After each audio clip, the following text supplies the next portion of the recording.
ಶ್ರೀ ಗುರು ವಚನವ ಆಗಲೇ ಮಾಳ್ಪರಚನೆ ನೋಡಲಾಗಿ ಮೂವಿದವುದು ಸಾಧಕರ ಪೊಗದಲ್ಲಿ. ಉಬ್ಬಿನೊಳು ಹೀನನಿಗೆ ಪೇಳಿದ ಬ್ರಹ್ಮಬೋಧೆ ಕಾದ ಕಬ್ಬಣದ ಮೇಲೆರೆದ ನೀರಂತವುದು ಬರಿದೆ. ನಲಿದು ಮಧ್ಯಮೆಗೆ ನಿರೂಪಿಸಿದ ಆತ್ಮವಿದ್ಯೆ ಕಂಜದೆಳೆದ ಜಲದಂತೆ ಮುತ್ತಾಕೃತಿ ಒಳೆಯುವುದು. ವರ ವಿಶಿಷ್ಟನೋಳು ವರೆದ ಶಂಭುಲಿಂಗದ ಅರಿವು ಚಿಪ್ಪುವರೆದ ಮುತ್ತಾದಂತೆ ವಾರಿಯುವುದು ಸಫಲ. ಶ್ರೀ ಗುರು ವಚನವಾಗಲೇ ಮಾಳ್ಪರಚನೆ ನೋಡಲಾಗಿ ಮೂವಿದವುದು ಸಾಧಕರ ಪೊಗದಲ್ಲಿ. ಗುರುಬೋಧಿ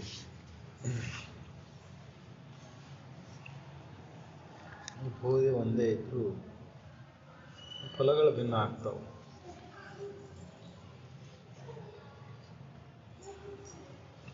ಯಾಕಂಕತಿ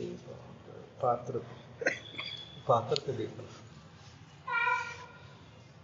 ಅದನ್ನು ಹಿಡ್ಕೊಳ್ಳುವಂಥ ಸಾಮರ್ಥ್ಯ, ಗುರುಬೋಧಿಯನ್ನು ಹಿಡ್ಕೊಳ್ಳುವಂಥ ಸಾಮರ್ಥ್ಯ ಎಲ್ಲರಿಗೂ ಒಂದು ಥರ ಇರಬೇಕು. ಅದಕ್ಕೆ ಅವ್ರು ಹೇಳ್ತಾರೆ, ಗುರುಬೋಧಿ ಒಬ್ಬನೊಳು ಅತಿ ಹರ್ಷದಿಂದ ಗುರು ಬೋಧನೆ ಮಾಡ್ತಾನೆ ಅಂದರು ಅವರವ್ರ ಪಾತ್ರಕ್ಕೆ ತಕ್ಕಂಗೆ ಅವರಿಗೆ ನಿಲ್ಲುತ್ತಂತೆ, ಒಬ್ರೊಬ್ರು ನಿಲ್ಕೋದೇ ಇಲ್ಲ. ಕಾದಂಚಿನ ಮೇಲೆ ನೀರು ಹಾಕಿದ ಅನ್ಕತಿ ಮತ್ತು ಆಮ್ಯಾಗ ಹೋಗಿಬಿಡ್ತೈತಿ. ಏನು ಪರಿಣಾಮ ಬೀರೋದು. ಪರಿಣಾಮ ಬೀರಬೇಕಂದ್ರೆ ಅಂತಃಕರಣ ಪರಿಪಕ್ವಾಗಿರಬೇಕು. ಗುರು ಹೇಳಿದ ವಚನಗಳನ್ನು ಕೇಳಿ ಅದನ್ನು ಅನುಭವಿಸಿ ಆ ಸ್ಥಿತಿಯನ್ನು ಹೊಂದಬೇಕಂದ್ರೆ ಅಂತಃಕರಣ ಅಷ್ಟೊಂದು ಪರಿಪಕ್ವಾಗಿರ್ಬೇಕು. ಅದಕ್ಕೆ ಗುರು ಹೇಳ್ತಾನೆ ಅನ್ನಿಸೋದಕ್ಕೆ ಶಿಷ್ಯನ ಪಾತ್ರ ಭಾಳ ದೊಡ್ಡದ. ಅದಕ್ಕೆ ಶಿಷ್ಯರ ಬಳಗದೊಳಗೆ ಹಿಂಗಿರ್ತಾರೆ ನೋಡಪ್ಪ ಅಂತ ಹೇಳ್ತಾರೆ. ಹೆಂಗಿರ್ತಾರಪ್ಪ ಶಿಷ್ಯ ಬಳಗದೊಳಗೆ? ಕನಿಷ್ಠಗೆ ಹೇಳಿದರೆ ಹೆಂಗಾಗೈತಪ್ಪ ಅಂದ್ರೆ ಬ್ರಹ್ಮಬೋಧಿಯನ್ನು ಹೇಳಿದರೆ ಅಂದ್ರೆ ಕರ್ಮಿಯಾಗಿರ್ತಾನೆ, ಕರ್ಮದಲ್ಲಿ ಮುಗಿರ್ತಾನೆ, ಪೂಜೆ ಪುನಸ್ಕಾರ ಮಾಡ್ತಿರ್ತಾನೆ, ಯಜ್ಞ ಹೊಣಾದಿಗಳನ್ನು ಮಾಡ್ತಿರ್ತಾನೆ, ದಾನ ಧರ್ಮ ಮಾಡ್ತಿರ್ತಾನೆ. ಆದರೆ ಬ್ರಹ್ಮವಿದ್ಯೆಗೆ ಅರ್ಹತೆ ಬಂದಿರ್ತತನು. ಬ್ರಹ್ಮವಿದ್ಯೆಗೆ ಬರಬೇಕಂದ್ರೆ ಅಲ್ಲಿ ಜನ್ಮ ಜನ್ಮಾಂತರ ಸಂಸ್ಕಾರ ಬಲದಿಂದ ಮೋಕ್ಷತ್ವ ಭಾವ ಹುಟ್ಟಿರ್ಬೇಕು. ಮೋಕ್ಷತ್ವ ಭಾವ ಹುಟ್ಟಲಾರ್ದನ ಹಂಗೆ ಬ್ರಹ್ಮಜ್ಞಾನಿ ಸನಿಕ ಬಂದಾನ ಅಂದ್ರೂ ಸದ್ಯಕ್ಕೆ ಅಲ್ಲಿ ಮೋಕ್ಷತ್ವ ಭಾವ ಇಲ್ಲ. ಏನಾಗಿರ್ತದೆ ಅಲ್ಲಿ? ಜಗತ್ತಿನ ವಿಷಯಾದಿಗಳು ಪಡೆಯಕ್ಕೆ ಹೋಗಿರ್ತಾನೆ. ನನಗೆ ಆಯುಷ್ ಕೊಡು, ಆರೋಗ್ಯ ಕೊಡು, ಸಿರಿ ಸಂಪತ್ತು ಕೊಡು, ಪದವಿ ಕೊಡು. ಇದನ್ನು ಬೇಡ್ಕೊಳಕ್ಕೆ ಹೋದವಾಗ ಬ್ರಹ್ಮವಿದ್ಯೆ ಬೋಧನೆ ಮಾಡಿದರೆ ಬ್ರಹ್ಮವಿದ್ಯೆ ಹತ್ತೋದಿಲ್ಲ. ಯಾಕೆ ಹತ್ತೋದಿಲ್ಲ ಅಂದ್ರೆ ಪಾತ್ರತೆ ಇಲ್ಲ. ಮೋಕ್ಷತ್ವ ಭಾವ ಇಲ್ಲದನ್ನು ಬ್ರಹ್ಮವಿದ್ಯೆ ಸಾಧ್ಯನೇ ಇಲ್ಲ. ಅದಕ್ಕೆ ಮೋಕ್ಷತ್ವ ಬರಬೇಕಂದ್ರೆ ಜನ್ಮಗಳು ಹಿಡಿತಾವೆ. ಮುಕ್ತನಾಗಬೇಕನ್ನೋ ಇಚ್ಛಾ ಬೇಕು. ಸಾಮಾನ್ಯ ಏನು ಮಾಡ್ತಾನೆ, ಜೀವನ ಪರ್ಯಂತ ವಿಷಯಾದಿಗಳನ್ನ ಬಿಡ್ಕೊಂತ ಹೋಗ್ತಾನೆ. ಜಗತ್ತಿನೊಳಗೆ ಗುಡಿ ಗುಂಡಾರ ದೇವಸ್ಥಾನ ಅಲ್ಲಿ ಇಲ್ಲಿ ಹೋಗಾರ ಎದಕ್ಕೆ ಹೋಗ್ತಾರಪ್ಪ? 99 ಜನ ಏನು ಮಾಡ್ತಾರೆ, ಈ ಜಗತ್ತಿನೊಳಗೆ ವಿಷಯಾದಿಗಳಲ್ಲಿ ಏನಾಗಿರ್ತದಲ್ಲ, ಕುಂದು ಕೊರತೆ ಆಗಿರ್ತಾವಲ್ಲ, ಅದನ್ನು ಕೊಡಪ್ಪ, ಅದನ್ನು ಪಡಿಬೇಕು. ಈ ಶರೀರಕ್ಕೆ ಅನಾರೋಗ್ಯ ಆಗಿರ್ತೈತಿ, ಸಿರಿ ಸಂಪತ್ತಿನ ಕೊರತೆ ಆಗಿರ್ತೈತಿ, ಮತ್ತೊಂದು ಏನೋ ಕೊರತೆ ಆಗಿರ್ತೈತಿ, ಅದನ್ನು ಪಡಿಬೇಕು. ಗುರು ಸಾನ್ನಿಧ್ಯಕ್ಕೆ ಹೋಗ್ಕೊಳ್ಳೇನ ಗುರು ಕರುಣಾದೃಷ್ಟಿಯಿಂದ ಹರಿಸ್ತಾನೆ. ಅದು ಅನುಕೂಲ ಆಕೈತಿಲ್ಲ ಅಂತಲ್ಲ. ಆದರೆ ಬ್ರಹ್ಮವಿದ್ಯೆ ಬೋಧನೆ ಮಾಡಿದರೆ, ಅದಕ್ಕೆ ಬ್ರಹ್ಮವಿದ್ಯೆಯನ್ನು ಆತ್ಮವಿದ್ಯೆಯನ್ನು ಪಾತ್ರತೆ ಬರುವವರಿಗೆ ಬೋಧನೆ ಮಾಡಬಾರ್ದು. ಆ ಪಾತ್ರತೆಗೆ ಅರ್ಹರಾದವ್ರಿಗೆ ಅಷ್ಟೇ ಬೋಧನೆ ಮಾಡೋದು. ಅದಕ್ಕೆ ಸೇವಾ ಸತ್ಕರ್ಮಗಳನ್ನು ಮಾಡೋದು ಒಂದುವರೆಗೆ ಅಲ್ಲೇ ಬಿಟ್ಬಿಡ್ತಿದ್ರು ಅವರು. ಅಲ್ಲಿ ಆ ಗುರುಕುಲ ಪದ್ಧತಿ ಒಳಗೆ ಮೊದಲು 10-12 ವರ್ಷ ಸೇವಾ ಸತ್ಕರ್ಮಗಳನ್ನು ಮಾಡಿ ಮೋಕ್ಷತ್ವ ಭಾವ ಐತೋ ಇಲ್ಲ ಅಂತ ಪರೀಕ್ಷೆ ಮಾಡಿ ಆಮೇಲೆ ಬ್ರಹ್ಮವಿದ್ಯೆ ಬೋಧನೆ. ಅದಕ್ಕೆ ಅಕಸ್ಮಾತ್ ಗುರು ಏನು ಉಪ್ಪಿನೊಳಗೆ ಶಿಷ್ಯ ಬಂದಾರ ಎಲ್ಲ ಕೂಡ ಕೇಳಿಬಿಡೋನು ಅಂತ ಬ್ರಹ್ಮವಿದ್ಯೆ ಹೇಳಿದ್ರು ಸದಕ್ಕೆ ಆ ಬ್ರಹ್ಮವಿದ್ಯೆ ಹೆಂಗಾಕೈತೆ ಅಂದ್ರೆ ಕಾದ ಕಬ್ಬಣದ ಮೇಲೆ ನೀರು ಸುರಿದಂಗೆ ಚೊರ ಅಂತ ಹೋಗಿಬಿಡ್ತದೆ, ಫಲ ಕೊಡುವುದಿಲ್ಲ. ಎಂದೋ ಒಂದು ದಿನ ನಾವು ಕೇಳಿದ್ವಿಪ್ಪ, ಸತ್ಸಂಗಕ್ಕೆ ಹೋದ್ವಿ, ಕೇಳಿದ್ವಿ, ಸದ್ವಿಚಾರ ಕೇಳಿದ್ವಿ, ಯಾವಾಗ ಒಮ್ಮೆ ಸದ್ಬೋಧ ಚಂದ್ರಿಕೆ ಓದಿದ್ವಿ, ಮತ್ತು ಕೇಳಿದ ಓದಿದ ಮತ್ತಲ್ಲೇ ಹೋಗ್ಬಿಡ್ತದೆ. ಅಂದ್ರೆ ನಮ್ಮ ಸಂಸಾರದ ವ್ಯಾಮೋಹದಲ್ಲಿ ಬಿದ್ದುಕೊಂಡು, ವಿಷಯಾದಿಗಳ ವ್ಯಾಮೋಹದಲ್ಲಿ ಬಿದ್ದುಕೊಂಡು ಈ ಸಂಘದಾಗ ಇದ್ದವಾಗ ಮುಕ್ಷತ್ವ ಭಾವ ಇಲ್ಲ, ಮುಕ್ತನಾಗಬೇಕು ಒಲವೇ ಇಲ್ಲ. ಆ ಬ್ರಹ್ಮವಿದ್ಯೆ ಒಳಗೆ ಕೆಲಸ ಮಾಡುವುದಿಲ್ಲ. ಅದಕ್ಕೆ ಈ ಬ್ರಹ್ಮವಿದ್ಯೆಯನ್ನು ಮೊದಲು ಏನು ಹೇಳ್ತಿದ್ರು, ಆ ಪಾತ್ರತೆಯನ್ನು ಪರೀಕ್ಷೆ ಮಾಡಿ ಅವ ಅರ್ಹನಾಗ್ಯಾನ ಅಂದ್ರೆ ಬೋಧನೆ ಇಲ್ಲಿಕ್ಕಾಗಿಲ್ಲ. ಇನ್ನೂ ಸ್ವಲ್ಪ ದಿನ ಶಿವ ಸತ್ಕರ್ಮ ಮಾಡ್ಕೊತೀರಪ್ಪ, ಇನ್ನಷ್ಟು ದಿನ ಊರೊಳಗೆ ಇದ್ದುಕೊಂಡು ನಿನ್ನ ಜನ ಮಧ್ಯದೊಳಗೆ ಹಿಡ್ಕೊಂಡು ಜನರ ಶಿವ ಸತ್ಕರ್ಮ ಮಾಡ್ಕೊತೀರ, ಅಲ್ಲೇ ಪುಣ್ಯಕರ್ಮ ಮಾಡ್ಕೊಂಡು ಬಾ ಇನ್ನಷ್ಟು ದಿನ.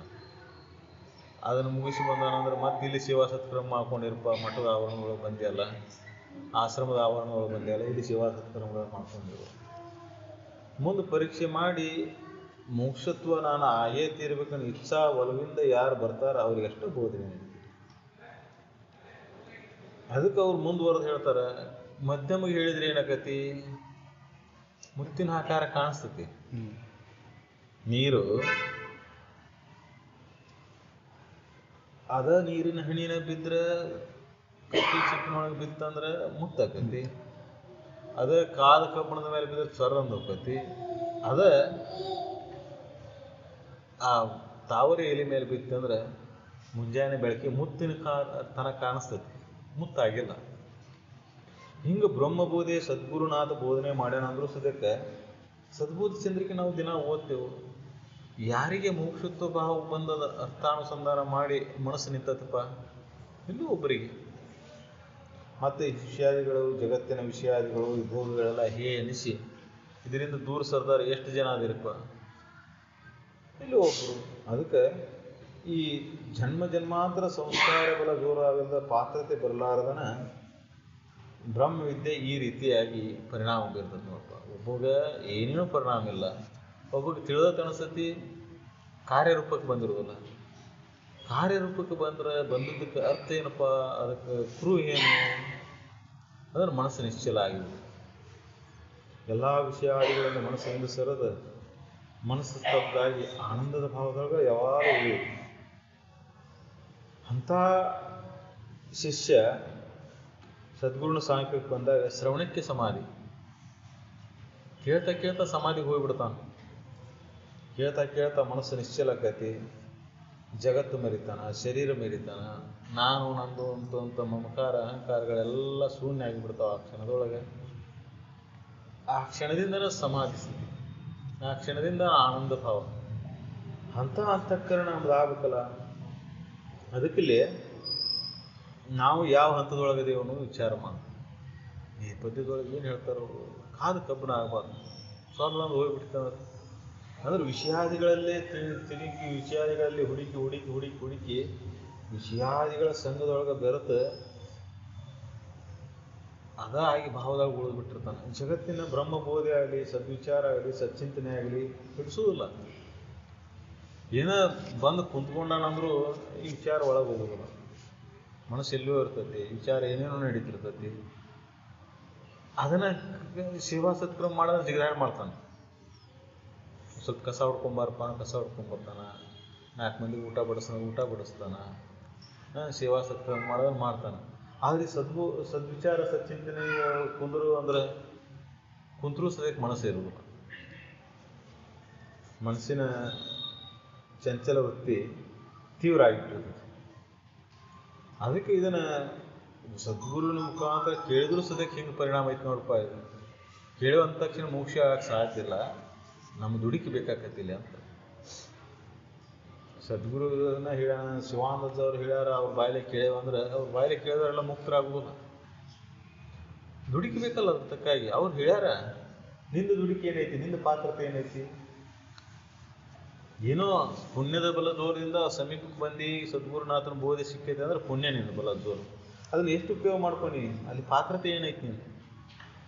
ಮತ್ತು ಹೀನ ವಿಷಯಾದಿಗಳ ಸಂಘಕ್ಕೆ ನೀವು ಬಿದ್ದೆ ಅಂದ್ರೆ ಸದ್ಗುರುನ ಹೆಸರಿನ ಮೇಲೆ ಅವು ಇದ್ರ ಮೇಲೆ ಮತ್ತು ವಿಷಯಾದಿಗಳ ಸಂಗ್ರಹ ವಿಷಯಾದಿಗಳ ಭೋಗ ನೀಡುತ್ತೆ ಅಂದ್ರೆ ಅಂತಹ ಸಂಘದೊಳಗಿದ್ದು ಸದ್ಯಕ್ಕೆ ವ್ಯರ್ಥ ಆಗಿ ಹೋಯ್ತಲ್ಲ ಜೀವನ. ಅದಕ್ಕೆ ನಮಗೆ ಒಲವು ಎಲ್ಲಿರ್ಬೇಕು? ಮುಕ್ಷತ್ವ ಭಾವ. ಮುಕ್ತನಾಗಬೇಕನ್ನೋ ಒಲವಿಲ್ಲದನ ಈ ಜೀವನ ವ್ಯರ್ಥ ಆಗಿ ಹೋಗ್ಬಿಡ್ತದೆ ನೋಡಿ. ಬೇಕಾದನ್ನು ಪಡಿಬೋದು ಈ ಜೀವನದೊಳಗೆ, ಏನು ಇಚ್ಛೆ ಮಾಡ್ತೀವಿ ಅದನ್ನೆಲ್ಲ ಪಡಿಬೋದು. ಪಡೆದು ಸದ್ಯಕ್ಕೆ ಮುಕ್ತಿ ಇಚ್ಛಾ ಒಂದು ಬರಲಿಲ್ಲ ಅಂದ್ರೆ ನಿನಗೆ ಇದೆಲ್ಲ ಪಡೆದಿದ್ದು ವ್ಯರ್ಥ. ನಾವು ಮುಕ್ತಿ ಇಚ್ಛಾ ಈ ಜನ್ಮದಾಗ ಬರಲಿಲ್ಲ, ಈ ಜನ್ಮದಾಗ ಏನು ಪಡಿತಿ ಎಲ್ಲ ವ್ಯರ್ಥ ನಾವು. ಯಾಕಂದ್ರೆ ಮನುಷ್ಯ ಜನ್ಮದ ಶ್ರೇಷ್ಠತೆ ಅದರೊಳಗೈತಿ. ಈ ಸಂಸಾರ ಈ ಬಾಳೆ ಇದನ್ನು ಶುದ್ಧ ಮಾಡ್ಕೊಂಡು ಇದ್ರೊಳಗೆ ಸುಖ ಹೊಂದೋದ್ರೊಳಗೆ ಇಲ್ಲ. ಈ ಮನುಷ್ಯ ಶರೀರ ಎದಕ್ಕೆ ಬಂದತಿ? ಮುಕ್ತಿ ಇಚ್ಛಾ ಪಡೋದು ಮುಕ್ತನ ಯಾಕೆ ಬಂದತಿ? ಮೋಕ್ಷತ್ವ ಭಾವ. ಅದಕ್ಕೆ ಮನುಷ್ಯತ್ವ ಮೋಕ್ಷತ್ವ ಮಹಾಪುರುಷರ ಆಶ್ರಯ ಏಕತ್ರೇ ದುರ್ಲಭ ಅಂತ ಎದಕ್ಕೆ ಹೇಳ್ತಾರೆ? ಮೂರು ಒಂದ ಕೂಡಿ ಬರುವುದಿಲ್ಲ. ಮನುಷ್ಯ ಶರೀರ ಬಂದರೂ ಮನುಷ್ಯತ್ವ ಬಂದಿರೋದಿಲ್ಲ. ಮನುಷ್ಯತ್ವ ಬಂದತ್ಪ ಏನಪ್ಪ, ಎಲ್ಲರಿಗೆ ಉಪಕಾರ ಮಾಡ್ತಾನೆ, ಎಲ್ಲರಿಗೆ ದಾನ ಧರ್ಮ ಮಾಡ್ತಾನೆ, ಯಾರಿಗೂ ಪೀಡಾ ಕೊಡೋದಿಲ್ಲ, ಒಳ್ಳೆ ಮಾರ್ಗದಾಗದಾನ ಅಂದರೂ ಮುಕ್ಷತ್ವ ಭಾವ ಬರಲಿಲ್ಲ ಅಂದರೆ, ಮುಕ್ತನ ಹಾಕೊಂಡು ಇಚ್ಛಾನ ಹುಟ್ಟಲಿಲ್ಲ ಅಂದರೆ ಅದು ಜನ್ಮ ವ್ಯರ್ಥ ಆಗ್ಬಿಡ್ತೈತೆ. ಯಾಕಂದ್ರೆ ಯಾಕೆ ವ್ಯರ್ಥ ಆಗತ್ತೆ ಅಂದ್ರೆ ಪುಣ್ಯ ಸಂಗ್ರಹ ಜೋರೈತಿ. ಪುಣ್ಯ ಸಂಗ್ರಹ ಮಾಡ್ಕೊಂತ ಹೋಗ್ತಾನೆ ನಿಜ ಅಂದ ಮತ್ತೆ ಆ ಪುಣ್ಯದ ಗಂಟನ್ನು ತೀರಿಸ್ಬೇಕಾಗತ್ತೆ. ಪಾಪದ ಗಂಟನ್ನು ಹೆಂಗೆ ಅನುಭವಿಸೋದು, ಪುಣ್ಯದ ಗಂಟನ್ನು ಹಂಗೆ ಅನುಭವಿಸೋದ. ಪಾಪ ಪುಣ್ಯ ಎರಡನ್ನೂ ಅನುಭವಿಸಿ ಕಳ್ಕೊಬೇಕಾಕತಿ. ಅದಕ್ಕೆ ಪುಣ್ಯದ ಬಲ ಜೋರಾದ್ರೆ ಏನಾಗತ್ತಪ್ಪ, ಮತ್ತು ಭಾಳ ಶ್ರೀಮಂತ ಆಗಿ ಹುಟ್ಬೋದು, ಬಹಳ ಎಲ್ಲ ಅನುಕೂಲದಲ್ಲಿ ಹುಟ್ಬೋದು, ಸಕಲ ಅಷ್ಟೈಶ್ವರ್ಯಗಳು ಸಿಗಬಹುದು. ಪುಣ್ಯದ ಬಲ ಜೋರಾದಾಗ ಎಲ್ಲ ಹಿಡಿತಾವೆ. ಬುದ್ಧಿ ಅತ್ಯಂತ ತೀಕ್ಷ್ಣಾಗಿ ಹುಟ್ಟಬಹುದು. ಜಗತ್ತಿನ ಎಲ್ಲ ವಿಚಾರಗಳನ್ನ ಅರ್ಥೈಸಿ ಕೊಡೋದು, ಜಗತ್ತಿನೊಳಗೆ ಸಾರ್ವಭೌಮನಾಗಿ ಮೆರಿಬೋದು. ಆದರೆ ಮುಕ್ಷತ್ವ ಭಾವ ಹುಟ್ಲಿಕ್ಕೆ ಅದು ಮತ್ತೆ ವ್ಯರ್ಥ ಆಗ್ಬಿಟ್ಟದು. ಅದಕ್ಕೆ ರಾಜ ಮಹಾರಾಜರಾಗ್ಯಾರ, ಭಾಳಷ್ಟು ವಿದ್ವಾಂಸರಾಗ್ಯಾರ ಜಗತ್ತಿನೊಳಗೆ. ಆದರೆ ಯಾರು ಮುಕ್ಷತ್ವ ಭಾವದಿಂದ ಮುಕ್ತಿ ಇಚ್ಛೆಯಿಂದ ಅದನ್ನು ಸಾಧನ ಮಾಡಿ ಆ ಮುಕ್ತರಾಗ್ಯಾರ ಅವ್ರ ಹೆಸರಷ್ಟೇ ನಾವು ಹೇಳ್ತೇವೆ ಇದುವರೆಗೆ. ಸಾಕಷ್ಟು ಜನ ರಾಜರಾಗಿ ಹೋದರೂ ಬುದ್ಧನ ಹೆಸರು ಹೇಳ್ತೇವೆ. ಮತ್ತೆ ಹೌದಲ್ಲ, ರಾಮ ಬುದ್ಧ ಕೃಷ್ಣ ಇಂಥರಷ್ಟೇ ಹೆಸರು ಹೇಳ್ತೇವೆ. ರಾಜರು ಸಾಕಷ್ಟು ಜನ ಆಗ್ಯಾರ, ಬಹಳ ವಿದ್ವಾಂಸರು ಸಾಕಷ್ಟು ಜನ ಆಗ್ಯಾರ. ಆದರೂ ರಮಣ ಮಹರ್ಷಿಗಳು, ವಿವೇಕಾನಂದ ಇಂಥವ್ರ ಹೆಸರು ಹೇಳ್ತೇವೆ. ಯಾಕಂದ್ರೆ ಜಗತ್ತಿನೊಳಗೆ ನೀ ಏನಾರು ಪಡಿಬೋದು, ಇವನ್ನೆಲ್ಲ ಪಡೆದ್ರು ನಿನ್ನಲ್ಲಿ ಮುಕ್ಷತ್ವ ಭಾವ ಬರಲಿಲ್ಲ ಅಂದ್ರೆ, ಮುಕ್ತಿ ಇಚ್ಛಾನ ಹುಟ್ಟಲಿಲ್ಲ ಅಂದ್ರೆ ಈ ಜೀವನ ಮತ್ತೆ ಹುಡುಗಿ ಮತ್ತೆ ಹುಟ್ಟಿ ಮತ್ತೆ ಸಾಯೋದು, ಮತ್ತೆ ಹುಟ್ಟುದು ಮತ್ತೆ ಸಾಯೋದು. ಈ ಚಕ್ರದಿಂದ ಬಿಡುಗಡೆನೇ ಆಗೋದಿಲ್ಲಲ್ಲ. ಈ ಚಕ್ರದಿಂದ ಬಿಡುಗಡೆ ಆಗಕ್ಕಂತ ಬಂದಿದ್ದಂಥ ಈ ಶರೀರ, ಮಾನವ ಜನ್ಮದ ಸಫಲತೆ ಯಾವಾಗ ಎದ್ರೊಳಗೈತಪ್ಪ ಅಂದ್ರೆ ಈ ಹುಟ್ಟು ಸಾವಿನ ಚಕ್ರದಿಂದ ಬಿಡುಗಡೆ ಆಗೋದು. ಮತ್ತು ನೀ ಸಿರಿ ಸಂಪತ್ತು ಪದವಿ ಪಟ್ಟುಗಳನ್ನು ಆಶೆಯಿಂದ ಸೇವಾ ಸತ್ಕರ್ಮಗಳನ್ನ ಅಷ್ಟ ಮಾಡ್ಕೊಂತ ಈ ಜೀವನ ಕಳೆದ್ಬಿಟ್ಟೆ ಅಂದ್ರೆ, ಮುಕ್ಷತ್ವ ಭಾವ ಉದಯ ಆಗಲಿಲ್ಲ ಅಂದ್ರೆ, ಅಲ್ಲಿ ಸತ್ಪುರುಷರು ಸಿಕ್ಕಾರ ಅಂದ್ರೂ ಸದ್ಯಕ್ಕೆ ಆ ಜೀವನ ವ್ಯರ್ಥಾಗೆ ಹೋಗಿರ್ತೈತಿ. ಯಾಕಂದ್ರೆ ಮುಕ್ಷತ್ವ ಭಾವ ಇಲ್ಲ. ಅವ್ರ ಸಾನ್ನಿಧ್ಯವದಾನ, ಅವ್ರ ಸಂಘದೊಳಗಾದಾನ, ಮುಕ್ತನಾಗಬೇಕು ಇಚ್ಛಾ ಇಲ್ಲ. ಮತ್ತು ವಿಷಯಾದಿಗಳನ್ನು ಬಿಡ್ತಾನೆ, ವಿಷಯಾದಿಗಳನ್ನ ಪಡ್ಕೊತಾನ, ವಿಷಯಾದಿಗಳ ಭೋಗಿಸ್ತಾನ. ಮತ್ತು ಇದ್ರ ವಿಷಯಾದಿಗಳ ಭೋಗಿಸ್ತಾನೆ. ಪುಣ್ಯದ ಬಲ ಕಡಿಮೆ ಹಾಕಲೆ ಮತ್ತೆ ಬರುದಲ್ಲ. ಎಲ್ಲಿವರೆಗೆ ಪುಣ್ಯ ಇರ್ತೈತಿ, ಸಂಗ್ರಹ ಇರ್ತೈತಿ, ಅಲ್ಲಿವರೆಗೆ ನಡೀತಿರ್ತೈತಿ. ಮತ್ತು ಪುಣ್ಯದ ಬಲ ತೀರಿದ ತಕ್ಷಣ ಮತ್ತೆ ಹೋಗುದಲ್ಲ ಇದೆಲ್ಲ. ಅದಕ್ಕೆ ಏನು ಮಾಡ್ಬೇಕಂದ್ರೆ ನಾವು ಮೋಕ್ಷತ್ವ ಒಂದು ಈ ಮಾನವ ಶರೀರ ಬಂದೊಳಗಿದ್ರೆ ಏನೋ ತಾಪತ್ರೆ ತೊಂದರೆಗಳು ಬರ್ತಿರ್ಲಿವು. ಅವಕ್ಕೆ ಹೆದರಿ ಅವನ ಶುದ್ಧ ಮಾಡ್ಕೋಬೇಕು ಅಂತ ಜೀವನ ಇಟ್ಕೊಂಡು ಕುಂದಿರ್ದಲ್ಲ. ಬರ್ತಾವೆ ಅನೇಕ ತೊಂದರೆಗಳು ಬರ್ತಾವೆ, ಅನೇಕ ಅಡೆತಡೆಗಳು ಬರ್ತಾವೆ. ಅವನ್ನೆಲ್ಲ ಮೆಟ್ಟು ನಿಂತು ನಮ್ಮದಲ್ಲಿ ಇಚ್ಛಾ ಏನು, ಸದೃಢವಾದ ಇಚ್ಛಾ ಏನಿರ್ಬೇಕಂದ್ರೆ ಮುಕ್ತನಾಗಬೇಕು ಅನ್ನೋದೊಂದು ಇಚ್ಛಾ. ಯಾರಿಗೆ ಉತ್ಕಟವಾದ ಮೋಕ್ಷತ್ವ ಭಾವ ಇರ್ತೈತಿ ಅವನ ಜೀವನ ಸಾರ್ಥಕ. ಈ ಜೀವನದ ಮುಕ್ತ ಆಗಲಿ ಬಿಡಲಿ, ಆದರೆ ಅವನ ಜೀವನ ಸಾರ್ಥಕ ಆಗಿರ್ತೈತಿ. ಮೋಕ್ಷತ್ವ ಭಾವದಿಂದ ಸದ್ಗುರುನ ಹುಡುಕೋದು, ಸದ್ಗುರು ಸಂಘದಾಗ ಉಳಿದು ಬೆರೆದು ಎಷ್ಟಾಗತ್ತೆ ಅಷ್ಟು ತಿಳ್ಕೊಳೋ ಪ್ರಯತ್ನ ಮಾಡಿ ಆ ವಿಚಾರದಲ್ಲೇ ಮಗ್ನಾದು. ಮೋಕ್ಷತ್ವ ಭಾವ ಬಂತಲ್ಲ ಅದು ಸಾಕು. ಅಷ್ಟು ಬಂತಂದ್ರೆ ಮುಂದಿನ ಕೆಲಸ ತಾನೇ ನಡೀತದೆ. ಆ ಮುಕ್ಷತ್ವ ಭಾವನೆ ಇಲ್ಲ ಅಂದ್ರೆ ಈ ಜೀವನ ಸುಮ್ಮನೆ ಹೋಗಿರ್ತದೆ. ಅದಕ್ಕಲ್ಲಿ 3 ತರನಾಗಿ ಇಲ್ಲಿ ಪರಿಣಾಮ ಬೀರ್ತದೆ ಅಂತ ಹೇಳ್ತಾರೆ. ಸದ್ಗುರುವಿನ ಹೇಳಿದಂಥ ಬೋಧೆ ಗುಂಪಿನೊಳಗೆ ಎಲ್ಲರಿಗೂ ಕರೆದು ಹೇಳ್ಯಾನ ಗುರು ಅಂತ ತಿಳ್ಕೊ. ಅತಿ ಹರ್ಷಿಯಾಗಿ ಎಲ್ಲರಿಗೂ ಕರೆದು ಹೇಳ್ಬಿಡ್ತಾನೆ, ಎಲ್ಲರಿಗೂ ಬ್ರಹ್ಮ ಬೋಧೆ ಮಾಡ್ತೀನಿ ಬರೀಪ್ಪ ಇವತ್ತು ಅಂತೇಳಿ. ಆದ್ರೆ ಬ್ರಹ್ಮ ಬೋಧೆ ಮಾಡಿದ್ರೂ ಸದ್ಯಕ್ಕೆ ಎಲ್ಲರಿಗೂ ಒಂದೇ ಥರ ಪರಿಣಾಮ ಆಗೋದಿಲ್ಲ ಅಂತ ಹೇಳ್ತಾರೆ ಅವ್ರು. ಸದ್ಗುರು ಕರೆದು ಅವನ ಕರೆದು ಅಕ್ಕರಿಂದ ಹೇಳ್ಯಾನ ಅಂದ್ರೂ ಸದ್ಯಕ್ಕೆ, ಒಬ್ಬನಿಂದ ಹೇಳ್ಯಾನ ಅಂದ್ರೂ ಸದ್ಯಕ್ಕೆ ಹಿಂಗೈತೆ ನೋಡಿದ್ರ ಪರಿಣಾಮ. ಯಾರಿಗೆ ಪಾತ್ರತೆ ಎಷ್ಟು ಇರ್ತದೆ ಅಷ್ಟಷ್ಟು ಸಿಗ್ತತಿ, ಯಾರಿಗೆ ಪುಣ್ಯದ ಬಲ ಎಷ್ಟು ಜೋರು ಇರ್ತತಿ ಅಷ್ಟು ಸಿಗ್ತತಿ, ಯಾರಿಗೆ ಮೋಕ್ಷತ್ವ ಭಾವ ಇರ್ತತಿ ಅವ್ನಿಗೆ ಸಂಪೂರ್ಣ ಸಿಗ್ತತಿ. ಮೋಕ್ಷತ್ವ ಭಾವ ಇಲ್ಲ, ಸೇವಾ ಸತ್ಕರ್ಮಗಳನ್ನು ಮಾಡ್ತಾನೆ, ಅನನ್ಯ ಭಕ್ತಿ ಭಾವ ಐತಿ, ಶ್ರದ್ಧಾದಿಂದ ಇರ್ತಾನ ಅಂದ್ರೆ ಅವ್ನಿಗೆ ಸ್ವಲ್ಪ ಸಿಗ್ತತಿ.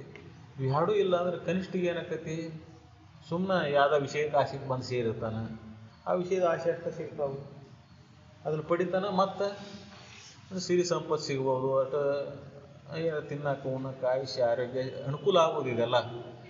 ಆದರೆ ಜೀವನ ಸಾರ್ಥಕತೆ ಇಲ್ಲ ಅದರೊಳಗೆ. ಅದಕ್ಕೆ ಇದನ್ನೆಲ್ಲ ತುಚ್ಛೀಕರಿಸಿ ಬಿಡಬೇಕು. ಏನು ಇದ್ರ ಭೋಗದ ಭಾಗ್ಯಗಳು ಏನು ಸಿಕ್ಕರು, ಗುರು ಎದನ್ನ ಕೊಡ್ತೇನೆ ಅಂದ್ರೆ ಇದನ್ನು ಯಾವುದೋ ನಾನು ಅಲ್ಲಿಪ್ಪ ನನಗೆ ಏನು ಕೊಡೋ, ನೀನು ಮುಕ್ತಿ ಸುಖವನ್ನು ಒಂದೇ ಕೊಡೋ. ಅದಕ್ಕೆ ಯಾಜ್ಞವಲ್ಕ್ಯ ಮೈತ್ರಾದೇವಿ ಕೇಳಿದ್ದು ಅದನ್ನೇ ಕೇಳ್ತಾಳೆ.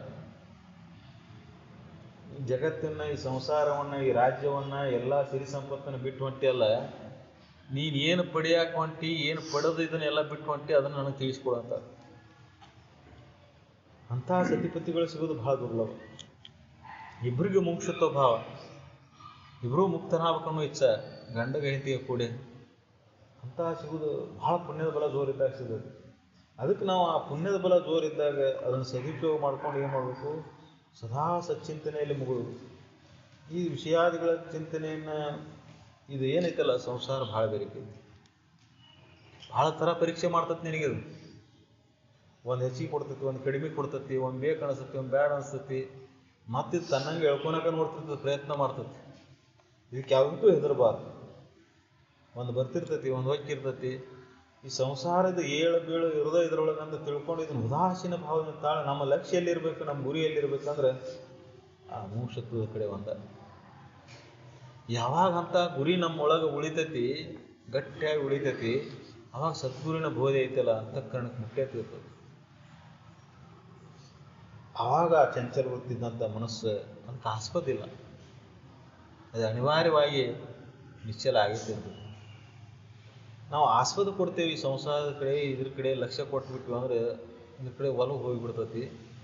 ಒಲವು ಹೋಗುತ್ತೆ ಅಂದರೆ ಅದಕ್ಕೆ ಆಸ್ಪದ ಆಗಿಬಿಡ್ತೈತಿ, ಇದನ್ನು ಮರಿಸಿಬಿಡ್ತೈತೆ ಅದು. ಅದಕ್ಕೆ ಇದ್ರೊಳಗೆ ಏನೇನು ಬರ್ತಾವಲ್ಲ, ಯಾರ್ದೂ ಬಂದರೂ ಇದ್ರ ಉದಾಸೀನ ಭಾವದಿಂದ ಸಮಾನವಾಗಿ ಸ್ವೀಕಾರ ಮಾಡುವಂಥ ಸಾಮರ್ಥ್ಯ ಪುಣ್ಯದ ಬಲ ಜೋರಿದ್ದಾಗುತ್ತೆ. ಅದಕ್ಕೆ ಪುಣ್ಯವನ್ನು ಮಾಡಂತ ಹೇಳ್ತಾರೆ. ಅದಕ್ಕಂದ್ರೆ ನಿನಗಂಥ ಸಾಮರ್ಥ್ಯ ಬರ್ತದೆ.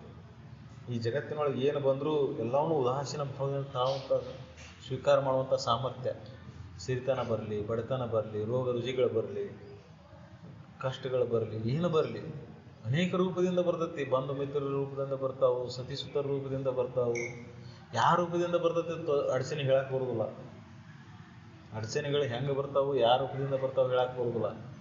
ಸಂಸಾರ ಅಂದ್ರೆ ಅದ ಮಾಯೆ, ಅನೇಕ ರೂಪದಿಂದ ಅನೇಕ ಪ್ರಕಾರವಾಗಿ ಬಂದು ಸೇರ್ಕೊಂತೈತಿ. ನಿನ್ನೊಳಗೆ ಅನೇಕ ಬಗೆಯಾಗಿ ನೀನು ಪರೀಕ್ಷೆ ಮಾಡ್ತದೆ. ನೀನು ಅದಕ್ಕೆ ಆಸ್ಪದ ಕೊಟ್ಟು ನೀನು ಅದರಾಗ ಹೇಳ್ಕೊಂಡ್ಬಿಡ್ತದೆ. ಇದಕ್ಕೆ ಯಾವುದಕ್ಕೂ ಆಸ್ಪದ ಕೊಡಬೇಡ. ನಿನ್ನ ಅಚಲವಾದ ನಿರ್ಧಾರ ಏನಪ್ಪ, ನಾ ಮುಕ್ತನಾಗೇ ತೀರ್ತೀನಿ ಈ ಜನ್ಮದಾಗ ಬಂದೇನಂದ್ರೆ ಅಚಲವಾದ ನಿರ್ಧಾರದಿಂದ ಸದ್ಗುರುವಿನ ಸಂಘಕ್ಕೆ ಬೀಳು. ಸಂಘದೊಳಗುಳಿ ಈ ಸಂಸಾರದೊಳಗಿದ್ದಾಗ ಇದ್ರ ಮೇಲಿನ ಮೋಹದಿಂದ ಸ್ವಲ್ಪ ನೀ ದಾರಿ ತಪ್ಪಿದಿ, ಅದನ್ನು ನೋಡ್ತಿರ್ತದೆ. ಒಂದು ಹೆಜ್ಜೆ ನೀ ಅತ್ತಾಗಿಟ್ಟೆ ಅಂದರೆ ನೀನು 4 ಹೆಜ್ಜೆ ಒಳಗೆ ಹೇಳ್ಕೊಂಡ್ಬಿಡ್ಬೇಕು. ಮತ್ತೆ ನೀ ಆ ಕಡೆ ಸ್ವಲ್ಪ ಲಕ್ಷ್ಯ ಕೊಡೋ, ಇದನ್ನು ಮರ್ಸೇ ಬಿಡ್ತದೆ ನೋಡು. ಅದಕ್ಕೆ ಅದ್ರ ಕಡೆ ಲಕ್ಷ್ಯ ಕೊಡಬಾರ್ದು. ಅದನ್ನು ಏನು ಮಾಡು, ಉದಾಸೀನ ಭಾವ ಕರ್ತವ್ಯ ಅಂತ ತಿಳಿದು ಮಾಡಿ ಇದ್ರ ಕಡೆ ಲಕ್ಷ್ಯ ಕೊಡು. ಅವನ್ನೆಲ್ಲಾನು ಏನು ಕರ್ತವ್ಯ ಅವನ್ನೆಲ್ಲ ಬೇಗ ಬೇಗ ಮುಗಿಸೋಕೆ ಪ್ರಯತ್ನ ಮಾಡೋದು. ಎದುರು ಉದ್ದೇಶದಿಂದ, ಮೋಕ್ಷತ್ವ ಭಾವದ ಉದ್ದೇಶದಿಂದ ಎಲ್ಲ ಕರ್ತವ್ಯ ಅದಾವೆ. ಗಂಡ ಹೆಂಡತಿ ಮಕ್ಕಳು ಸಂಸಾರ ಕರ್ತವ್ಯಗಳದಾವೆ. ಇವು ನಿಮಿತ್ತ ಮಾತ್ರ ಕರ್ತವ್ಯಗಳು. ಮುಖ್ಯ ಕರ್ತವ್ಯ ಒಂದೈತಿ, ಏನಪ್ಪ, ಮುಕ್ತನಾಗು. ಈ ಎಲ್ಲ ಪಾತ್ರಗಳು ಏನದಾವಲ್ಲ, ಇದು ತಕ್ಕಾಗಿ ಕರ್ತವ್ಯಗಳದಾವಲ್ಲ, ಅವನ್ನ ಮುಗಿಸ್ಬಿಡುದು ಅಷ್ಟೇ. ಎಷ್ಟಾದರೂ ಮುಗಿದಿಲ್ಲ, ಅವಕ್ಕೆ ನಾವು ಪೂರ್ಣ ವಿರಾಮ ಹಾಕ್ಬೇಕಾಗತ್ತೆ. ಎಷ್ಟು ಮಾಡಿದ್ರು ಈ ಸಂಸಾರದಾಗ ಒಂದು ಕೊರತೆ ಅನಿಸ್ತೈತಿ. ಒಂದು ಕಡೆ ನಾವು ಒಂದು ರೀತಿ ಹೇಳ್ಕೊಡು ಲಕ್ಷ್ಮಣರಿಗೆ, ಇಲ್ಲಿಗೆ ಮುಗಿತಪ್ಪ ಇದು, ಇಷ್ಟಂದ್ರೆ ಇಷ್ಟ ಇದೆ. ಹಂಗೆ ವಿಚಾರ ಮಾಡಿ ಇದ್ರ ಕಡೆ ಲಕ್ಷ್ಯ ಕೊಟ್ಟಿದ್ದಾದ್ರೆ ಇದು ಹತ್ತಾಗಿ ಶುರುವಾಗತ್ತೆ. ಅದಕ್ಕೆ ನೋಡಿರ್ಬೇಕಾದ್ರೆ ಈ ಸಂಸಾರವನ್ನು ಮುಗಿಸಿ ಇದನ್ನು ಶುರು ಮಾಡಿದಾರೆ ಯಾರಿಲ್ಲ. ಇದನ್ನೆಲ್ಲ ಪರಿಪೂರ್ಣ ಮಾಡಿ ಅತಿ ಶುದ್ಧ ಮಾಡಿ ಇದರೊಳಗೆ ಯಾವುದು ದೋಷ ಇಲ್ಲ ಈ ಸಂಸಾರ ನಡೆಸಿ ಆಮೇಲೆ ನಾ ಪಾರಮಾತ್ಮ ಅಥವಾ ಬ್ರಹ್ಮವಿದ್ಯೆಯನ್ನು ಓದಾಕ ಶುರು ಮಾಡ್ತೇನೆಪ್ಪ, ಕೇಳಕ್ಕೆ ಶುರು ಮಾಡ್ತೇನೆ ಅಂದ್ರೆ ಎಷ್ಟು ಜನ ಮಕ್ಕಳಿಗೂ ಮುಗಿದೇ ಇರಲಿ. ಯಾರು ಶ್ರೀಮಂತದರ ಮುಗಿದತ್ತು, ಯಾರು ವಿದ್ವಾನಂದರ ಮುಗಿದತ್ತನ ಕೇಳಿ ನೋಡಿ. ಸಂಸಾರದ ಬಾಳೆ ಎಲ್ಲ ಮುಗಿತೇನೆ ನಿಮ್ಗೆ ಕೇಳಿ ನೋಡಿ. ಯಾರ್ದಾರ ಮುಗಿದತ್ತನ ಯಾರು ಶರೀರ ಹೋಗಕ್ಕೆ ಬಂದಿರ್ತೈತಿ, ಆದರೆ ಮುಗಿದಿರೋದಿಲ್ಲ. ಹೌದಲ್ಲ, ನೋಡ್ರಿ, ಶರೀರ ಕ್ಷೀಣ ಆಗಿರ್ತೈತಿ, ಹೋಗಕ್ಕೆ ಬಂದಿರ್ತೈತಿ, ಸಂಸಾರದ ಮುಗಿದಿಲ್ಲ. ಇನ್ನು ಮಾಡಬೇಕಂತ, ಯಾಕಂದ್ರೆ ಹೆಂಗೆ ಮಾಡ್ಬೇಕಂತಾನ ಹಂಗೆ ಬೆಳ್ಕೊಂತ ಹೋಗ್ತಿದ. ಇದು ಬೆಳ್ಕೊಂತ ಹಂಗೆ ನೀನು ಎಲ್ಲಿವರೆಗೆ ಬೆಳ್ಕೊಂತ ಹೋಗ್ತದ, ನೀನು ಮುಗಿಸಾಕ ಬಿಡೋದಿಲ್ಲ. ಕಡೆಗೆ ನಿನ್ನ ಮುಗಿಸ್ಬಿಡ್ತದೆ. ಹೌದಲ್ಲ, ಕುನಿ ಹೋಗೋ ಮಟನೂ ಇದು ಮುಗಿದ ಇಲ್ಲ. ಇದಕ್ಕೆ ನಾವು ಪೂರ್ಣ ವಿರಾಮ ಇರಬೇಕು. ಸಂಸಾರ ಅಂದ್ರೆ ಇಷ್ಟ ಇದೆ, ಇದು ಮಾಯಿ ಆಟ ಐತಿದೆ ಇದ್ರ ಹಿಂದೆ. ಅದಕ್ಕೆ ಇದನ್ನು ಹೆಚ್ಚು ಬೆಳೆಸೋಂಗಿಲ್ಲ. ಇದನ್ನು ಇಷ್ಟ ಅಂದ್ರೆ ಇಷ್ಟ ಇದೆ, ಮುಗೀತಿ. ನನ್ನ ಕರ್ತವ್ಯ ಏನಪ್ಪ, ಸದ್ಗುರು ಸಂಘದಾಗ ಉಳಿಯೋದು. ಮನಸ್ಸು ನಿಲ್ತತೆ, ಕೇಳಕ್ಕೆ ಶುರು ಮಾಡು. ಮನಸ್ಸು ನಿಲ್ಲಲಿಲ್ಲ, ವೇದ ಉಪನಿಷತ್ತುಗಳ ಅಧ್ಯಯನ ಮಾಡೋಕ್ಕೆ ಸಾಮರ್ಥ್ಯ ಇಲ್ಲ. ಮನಸ್ಸು ನಿಲ್ಲಿಲ್ಲ, ಸದ್ಬೋಧೆ ಚಂದ್ರಿಕೆ ಓದೋಕ್ಕಾಗಬಾರ್ದು, ಶ್ರುತಿ ಓದಿ ಅದನ್ನು ಅರ್ಥ ಮಾಡ್ಕೊಳಕ್ಕಾಗಬಾರ್ದು. ಹಿಂಗೆ ಮನಸ್ಸು ಹಿಂಗೆ ಹೊಯ್ದಾಡ್ತಂತಲ್ಲ, ಓದಬೇಕಂದ್ರೆ ಓದಕ್ಕೆ ಮುಗಿಸ್ಬೋದಿಲ್ಲ, ಕೇಳಬೇಕಂದ್ರೆ ಕೇಳಕ್ಕೆ ಮುಗಿಸ್ಬೋದಿಲ್ಲ. ಹಿಂಗಿದ್ದಾಗ ಆವಾಗ ಅನನ್ಯವಾದ ಭಕ್ತಿ ಭಾಗವನ್ನು ಶ್ರದ್ಧಾದಿಂದ ಗುರುನಾಮ ಸ್ಮರಣೆ ಮಾಡೋದು. ಅದಕ್ಕೂ ಮನಸ್ಸು ನಿಲ್ಲಿಲ್ಲ, ಅದಕ್ಕಿಂತ ಹಿಂದಿನ ಹತ್ತಕ್ಕೆ ಹೋಗೋದು, ಯೋಗ ಸಾಧನ ಆಗ್ಬೋದು. ಅದಕ್ಕೆ ಇದನ್ನು ಅತ್ಯಂತ ಶರೀರ ಸದೃಢ ಇದ್ದಾಗ ಶುರು ಮಾಡೋದು. ಮನಸ್ಸಿನ ಚಂಚಲತೆಯನ್ನು ವಾಯು ನಿರೋಧದಿಂದ ನಿಂದಿರಿಸೋದು, ಅದು ಹಠಯೋಗ ಅಂತ. ಹಠದಿಂದ ನಿಲ್ಲಿಸೋದು. ಹೆಂಗೆ ಹಠದಿಂದ ನಿಲ್ಲಿಸೋದು? ವಾಯು ನಿರೋಧ ಮಾಡ್ಕೊಂತ ಹೋದಾಗ ಮನಸ್ಸು ನಿರೋಧ, ಮನಸ್ಸಿನ ಚಂಚಲವೃತ್ತಿ ಶಾಂತ. ಅದಕ್ಕೆ ಪ್ರಾಣಾಯಾಮ, ಯೋಗಾಸನ, ಅದರಾಗ ಹಠಯೋಗ, ರಾಜಯೋಗ, ಇವನು ಯಾವ್ದಾರ ಒಂದು ಕ್ರಮವತ್ತ ಈ ಶರೀರ ಸಾಮರ್ಥ್ಯ ಹೆಂಗೈತೆ ಅದರ ಆಧಾರದ ಮೇಲೆ. ಎಲ್ಲ ಶರೀರ ಶೀತಲ ಆದಾಗ ಮತ್ತು ಹಠಯೋಗ ಮಾಡಕ್ಕೆ ಹೋದ್ರೆ ಶರೀರ ಹೊಂದ್ಕೊಂಡು. ಅದಕ್ಕೆ ಶರೀರ ಸಾಮರ್ಥ್ಯ ಇದ್ದಾಗ ಯೋಗ ಭಕ್ತಿ ಕರ್ಮಗಳನ್ನು ಮಾಡಿಕೊಂಡು ಮನಸ್ಸಿನ ಸ್ವಚ್ಛ ಮಾಡ್ಕೊಂತ ಬರುತ್ತೆ. ಅಂತಃಕರಣದ ಸ್ವಚ್ಛತೆಗಾಗಿ ಇವೆಲ್ಲ ಕರ್ಮವನ್ನು ಮಾಡ್ಕೊಂತ, ಅದರಲ್ಲಿ ಸತ್ಕರ್ಮಗಳನ್ನು ಮಾಡ್ಕೊಂತ ಹೋದಾಗ ಪುಣ್ಯದ ಬಲ ಜೋರಾಕತಿ. ಅಲ್ಲಿ ಯೋಗ ಮಾಡೋಕ್ಕೆ ಪಾತ್ರತೆ ಅನ್ನೋದು ಅನ್ಕಣ. ಯೋಗ ಮಾಡ್ಕೋತ ಹಠಯೋಗ ಸಾಧನ ಮಾಡಿದಾಗ ಮನಸ್ಸಿನ ಚಂಚಲವೃತ್ತಿ ಕಡಿಮೆ ಆಕೈತಿ. ಅಲ್ಲೇ ಅನನ್ಯವಾದ ಭಕ್ತಿಯಿಂದ ಗುರುವನ್ನು ನೆನೆಯಕ್ಕೆ ಸಾಧ್ಯ ಆಕೈತಿ. ಗುರುವಿನ ಅನನ್ಯವಾದ ಭಕ್ತಿ ಭಾವದಿಂದ ನೆನ್ಕೊಂತ ಹೋದಾಗ ಗುರು ಅನುಗ್ರಹದಿಂದ ಅವನು ಹೇಳಿದಂಥ ಸದ್ಬೋಧೆ ಅಂತಃಕರಣಕ್ಕೆ ಮುಟ್ಟಕ್ಕೆ ಶುರು ಆಗ್ತೈತಿ. ಆ ಅಂತಃಕರಣಕ್ಕೆ ಮುಟ್ಟಿದಂಥ ಸದ್ಬೋಧೆಯಿಂದ, ಸದ್ವಿಚಾರದಿಂದ ಅಂತಃಕರಣದಲ್ಲಿ ಮಂಥನ ನಡೀತೈತಿ, ಸತ್ಯ ಮಿಥ್ಯದ ಚಿಂತನೆ ನಡೀತೈತಿ. ಅದರಿಂದ ವಿವೇಕ ಜಾಗೃತ ಆಕೈತಿ. ಆ ವಿವೇಕ ಜಾಗೃತ ಆದಾಗ ಅಲ್ಲಿ ವೈರಾಗ್ಯದ ಆಕೈತಿ. ಆ ವೈರಾಗ್ಯದ ತಳಹದಿಯ ಮೇಲೆ ಈ ಸಂಸಾರವನ್ನು ಅಲುಗಡೆ ಆಗ್ತೈತಿ. ಮೊದಲ ಸಂಸಾರ ಬಿಟ್ಟು ಹೋಗಿ ಅಂದ್ರೆ ಇದು ಬಿಡಾಕ್ ಬರ್ಬೋದು. ಮೊಮ್ಮಕ್ಳು ಹುಟ್ಟಿದ ಕೂಡಲೇ ಸನ್ಯಾಸಕ್ಕೆ ಅಂದ್ರೆ ಹಾಕ್ಬೋದು. ಸನ್ಯಾಸತ್ವ ಹೋಗ್ಬೇಕಂದ್ರೆ ರೀತಿ ಐತಿ. ಅದಕ್ಕೆ ಸನ್ಯಾಸತ್ವ ಅಂದ್ರೆ ಹೊರಗಿಂದಲ್ಲ, ಒಳಗಿಂದ. ನಿನ್ನ ಒಳಗೆ ಮನಸ್ಸು ಯಾವುದನ್ನು ಕಂಡ್ರು ಏನು ಕಂಡ್ರು ಮನಸ್ಸು ಎಳೆದೇ ಇರೋದು. ಯಾವುದೇ ವಿಷಯಾದಿಗಳು ಕಂಡ್ರು ಮನಸ್ಸು ಹೊರದು ಹೋಗಲಂಗಾದ ಅದು ನಿಜವಾದ ಸನ್ಯಾಸತ್ವ. ಹಂಗೆ ನಿನ್ನ ಮನಸ್ಸು ಆಯ್ತು ಅಂದ್ರೆ ನೀ ನಿಜವಾದ ಸನ್ಯಾಸಿ. ಅಂಥ ಸ್ಥಿತಿ ಒಳಗೆ ಸದ್ಗುರುನಾಥ ಬೋಧನೆ ಮಾಡಿದ್ದು ಅಂತಃಕರಣಕ್ಕೆ ಮುಟ್ತತಿ. ಅಂಥ ಅಂತಃಕರಣದೊಳಗೆ ಅನನ್ಯವಾದ ಭಕ್ತಿ ಭಾವದಿಂದ ಪುನಃ ಅದನ್ನು ನೆನಪು ಮಾಡ್ಕೊಂಡಾಗ ಮನಸ್ಸು ಶಾಂತ ಆಗಿಬಿಡುತ್ತೆ, ಅಥವಾ ಮನಸ್ಸು ಶೂನ್ಯ ಆಗ್ತದೆ. ಮನಸ್ಸು ಶೂನ್ಯ ಆಯಿತು ಅಂದ್ರೆ ಅಂತ ಸಮಾಧಿ ಸ್ಥಿತಿ. ಮನಸ್ಸು ಚಂಚಲ ಆಯ್ತಂದ್ರೆ ಹೊರಮುಖ ಆಕತಿ, ಮನಸ್ಸು ನಿಶ್ಚಲ ಆಯ್ತಂದ್ರೆ ನಿನ್ನೊಳಗೆ ಒಂದಾಗಿಬಿಡ್ತತಿ. ಅದೇ ಸಮಾಧಿ ಸ್ಥಿತಿ. ಅದಕ್ಕೆ ನಿನ್ನೊಳಗೆ ಮನಸ್ಸು ಒಂದಾಗುವವರೆಗೂ ನೀ ಸತತ ಪ್ರಯತ್ನವನ್ನು ಮಾಡ್ತಾನೆ ಇರು. ಮನಸ್ಸು ಅಲ್ಲಿ ಇಲ್ಲಿ ಹರಿದಾಡ್ಕೊಂತ ಹೊಂಟತಿ, ಅದಕ್ಕೆ ದುಃಖ ಆಕತಿ, ಅದಕ್ಕೆ ವ್ಯಥೆ ಪಡ್ತತಿ, ಅದಕ್ಕೆ ಬಳಲ್ತತಿ, ಅದಕ್ಕೆ ಆಯಾಸ ಆಗ್ತತಿ.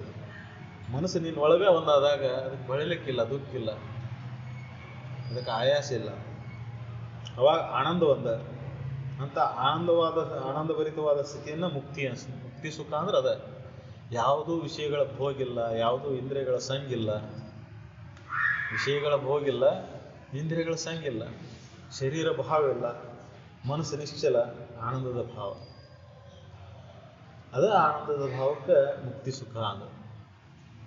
ಮುಕ್ತಿ ಸುಖ ಅಂತಾರಲ್ಲ, ಏನದು ಮುಕ್ತಿ ಸುಖ ಅಂದ್ರೆ? ಎಲ್ಲಿ ಸುಮ್ಮನೆ ಹೆಂಗಿರ್ತಿ ಹಂಗೆ ಆನಂದನ ಆನಂದ. ಶರೀರ ಭಾವ ಇಲ್ಲ, ಜಗತ್ತಿನ ಪಡಿಬೇಕು ಅನ್ನೋದಿಲ್ಲ, ಬಿಡಬೇಕು ಅನ್ನೋದಿಲ್ಲ, ಎರಡೂ ಭಾವ ಇಲ್ಲ. ಪಡಿಬೇಕನ್ನೋ ಭಾವ ಬಂದರೂ ಮನಸ್ಸು ಚಂಚಲ ಆಕತಿ, ಬಿಡಬೇಕನ್ನೋ ಭಾವ ಬಂದರೂ ಮನಸ್ಸು ಚಂಚಲ ಆಕತಿ. ಪಡಿಬೇಕನ್ನೋ ಭಾವನೂ ಇಲ್ಲ, ಬಿಡಬೇಕನ್ನೋ ಭಾವನೂ ಇಲ್ಲ. ನಿರ್ಭಾವ ಸ್ಥಿತಿ, ಭಾವಾತೀತ, ಆನಂದಮಯವಾದ ಸ್ಥಿತಿ. ಎಲ್ಲಿ ಭಾವದಲ್ಲಿ ಬದಲಾವಣೆ ಇಲ್ಲ, ಭಾವ ಸಮವಾಗಿ ಉಳಿದತಿ, ಅಲ್ಲಿ ಆನಂದನ ಅದು ನಿನ್ನ ನಿಜ ಸ್ವರೂಪ. ಆ ನಿಜ ಸ್ವರೂಪದ ಅನುಭವವನ್ನು ಮಾಡ್ಕೊಳಕ್ಕೆ ಬಂದಂಥ ಈ ಮನುಷ್ಯ ಶರೀರವನ್ನು ನಾವು ವಿಷಯಾದಿಗಳ ಸಂಘದಿಂದ ಅನೇಕ ಜನ್ಮದ ಸಂಸ್ಕಾರ ಬಲದಿಂದ ಮನುಷ್ಯನ ಚಂಚಲವೃತ್ತಿಯಾಗಿ ಮನುಷ್ಯನ ಸಂಘದೊಳಗೆ ಬಿದ್ದುಕೊಂಡು ಅದು ಹೆಂಗೆ ಹೇಳ್ತದೆ ಕೇಳ್ಕೊಂತ ಜೀವನ ಕಳಿತೇವೆ. ಅದಕ್ಕೆ ನಾವು ವಿಚಾರ ಮಾಡಿ, ಚಿಂತನೆ ಮಾಡಿ, ಮಂಥನ ಮಾಡಿ ಈ ಮನಸ್ಸೆಂಬ ಮರ್ಕಟವನ್ನು ವಿವೇಕದಿಂದ ನಿಗ್ರಹ ಮಾಡೋದು. ಯಾವಾಗ ವಿವೇಕದಿಂದ ಮನಸ್ಸು ನಿಶ್ಚಲ ಹಾಕುವಂತ ಬರ್ತೈತಿ, ಆವಾಗ ಆನಂದದ ಅನುಭವ ಆಗ್ತೈತಿ. ಅದಕ್ಕೆ ಇದು ಸಾಧನ ಅನ್ನೋದು ಹೊರಗಿಂದಲ್ಲ, ಒಳಗಿಂದ ಐತಿ. ಇದು ಬಹಿರ್ಮುಖದೊಳಗೆ ಮಾಡುವುದಲ್ಲ, ಹೊರಗೆ ಮಾಡುವುದಲ್ಲ. ಅದಕ್ಕೆ ಬ್ರಹ್ಮವಿದ್ಯೆಯನ್ನು ಮೊದಲು ಏನು ಮಾಡ್ತಿದ್ರು, ಒಳಗೆ ಕರೆದು ಹೇಳ್ತಿದ್ರು, ಹೊರಗೆ ಹೇಳೋದಲ್ಲ. ಇದು ಪುರಾಣ ಪುಣ್ಯಕಥೆಗಳನ್ನ ಹೊರಗೆ ಬಯಲ ಕುತ್ಕೊಂಡು ಹೇಳ್ತಾರೆ, ಆದರೆ ಬ್ರಹ್ಮವಿದ್ಯೆ ಹೊರಗೆ ಹೇಳೋದಲ್ಲ. ಒಳಗೆ ಯಾರಿಗೆ ಅರಿರ್ತಾನೆ, ಯಾರ ಪಾತ್ರತೆ ಇರ್ತೈತಿ, ಅವನಿಗೆ ಮುಕ್ಷತ್ವ ಭಾವ ಇರಬೇಕಲ್ಲ. ಮುಕ್ಷತ್ವ ಭಾವ ಇಲ್ಲದವ ಇದನ್ನು ಹೇಳಿದಂದ್ರೆ ಅದನ್ನು ಅಪಾರ್ಥತೆ ಮಾಡ್ಕೊತಾನೆ. ಕರ್ಮಿಗೆ, ಭೋಗಿಗೆ ಇದನ್ನು ಬೋಧನೆ ಮಾಡಿದಾಗ ಶರೀರ ಭಾವ ಇಟ್ಕೊಂಡು ಕುಂತವಾಗ ತತ್ವಮಸಿ ವಾಕ್ಯದ ಅರ್ಥ ಹೇಳಿ ಬೋಧನೆ ಮಾಡಿದ್ರೆ ತಿಳಿದಿಲ್ಲ, ಅಥವಾ ಅದನ್ನು ಅಪಾರ್ಥ ಮಾಡ್ಕೊತಾನೆ. ಆ ಬ್ರಹ್ಮನ ನೀನು ಅಹಂ ಬ್ರಹ್ಮಾಸ್ಮಿ ಅಂತ ಹೇಳಿದ್ದನ್ನು ಅರ್ಥಾನುಸಂಧಾನ ಮಾಡಕ್ಕೆ ಹೋಗಿ ಶರೀರಕ್ಕೆ ಬ್ರಹ್ಮ ಅನ್ಕೊಂತಾನೆ. ಅವರು ಶರೀರ ಕುರಿತು ಮಾತಾಡಿರೋದೇ ಇಲ್ಲ. ಬ್ರಹ್ಮ ಋಷಿಗಳು ಏನು ಹೇಳ್ಯಾರ, ನೀನು ಬ್ರಹ್ಮಣ ಇದ್ದಿ ಅಂತ ಹೇಳ್ಯಾರ. ನೀನಂದ್ರೆ ಯಾರಂತ ನೀನು ತಿಳಿದಿಲ್ಲ. ನೀನು ಬ್ರಹ್ಮ ಸ್ವರೂಪನ ಇದ್ದಿ, ಆ ದೇವ ಸ್ವರೂಪನ ನೀವು ಅದಿ, ಆದ್ರೆ ನೀನು ಯಾರನ್ನೋದು ನಿನಗೆ ಗೊತ್ತಿಲ್ಲ. ನೀ ಶರೀರ ಅಂತ ತಿಳ್ಕೊಂಡು ಕುಂತಿ, ಅವ್ರು ಅದಕ್ಕೆ ಹೇಳ್ಯಾರಂತ ನೀನು ತಿಳ್ಕೊಂಡು ಅಪಾರ್ಥ ಮಾಡ್ತಾನೆ. ಹಿಂಗೆ ಈ ಬ್ರಹ್ಮಬೋಧೆಯನ್ನು ಗೌಪ್ಯವಾಗಿ ಮೋಕ್ಷಿಗೆ ಮಾತ್ರ ಬೋಧನೆ ಆಗುತ್ತೆ. ಯಾರಿಗೆ ಮುಕ್ತಿ ಇಚ್ಛಾ ಆಗಿ ಈ ಕರ್ಮ, ಯೋಗ, ಭಕ್ತಿಗಳಲ್ಲಿ ಬಳಲಾಡಿ ಬಂದಿರ್ತಾನೆ, ನಿಜವನ್ನು ತಿಳಿಸ್ಕೊಡಪ್ಪ ಅನ್ನಿಸ್ತು ಗುರುನಾಥ.